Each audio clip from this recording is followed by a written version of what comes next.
My name is Josh Woods, and I work out of Dana Point, California at the Black Lantern.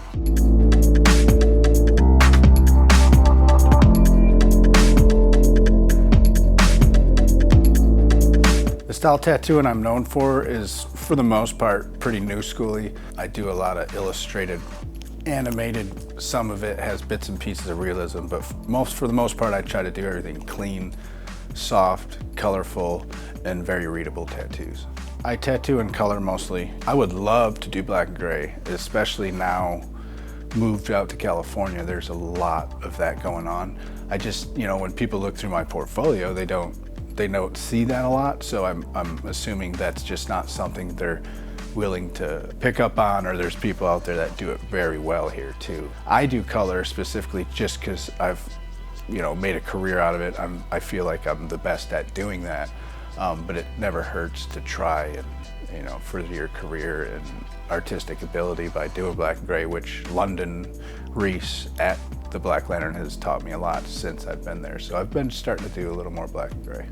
Three of my favorite tattoos most recently would be, I did a chest panel, young fella, and it's a girl head, just oversized, something that's like trendy, the style of the neo-traditional girls in the hands, but I wanted to put a more spin on what I do with it and just made it oversized, and he was sat like a champ. My second favorite tattoo would have to be, I did a skull and when I was in Vegas, well, both of them actually, the skull on a hand and then a skull on the side of the leg. I've been really trying to make them more dynamic and change a little bit of stylized, having a little bit of realism, more depth in all of the skulls. So I feel like that was a huge step on some of my best skull work I've ever done. And then I guess my third favorite tattoo I did in Richmond, Virginia at the convention there at Jesse Smith Throws. I did a rat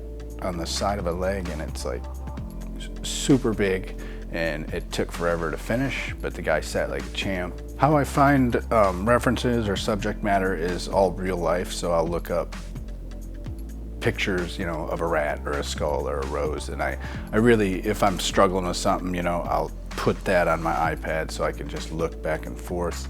Try to, find color schemes and all sorts of stuff. I'll do 3, different mock-ups and shading, all the composition, and try to do everything, prepare it beforehand, because when I don't, I feel like there's always something missing at the end.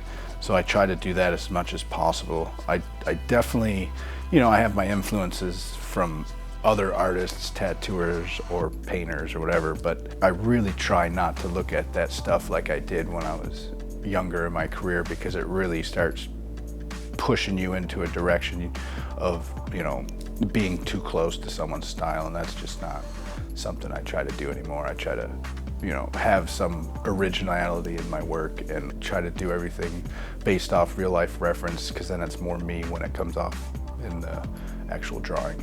A better chance of just getting tattooed by me personally would more so be giving me, creative freedom. I encourage ideas, because that helps me. It's hard when someone says just do what you want, because it's like, do you really mean that?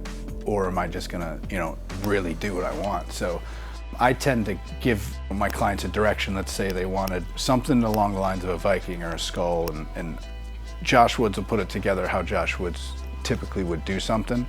And that's gonna boost you right to the front of my list or anything to be booking you into an appointment. So that's very encouraging when you have someone that sought out your work, seen what you did, loved what you do, and trusts you to come up with their idea in a Josh Woods fashion. How to make an appointment with me, you would click on my Instagram link. It's right in my bio, super simple, has my form, has how I work, my pricing, all laid out in a real simple way. You just click that link. I'm Josh Woods. I work out of Dana Point, California at the Black Lantern, and thanks for checking out my portfolio.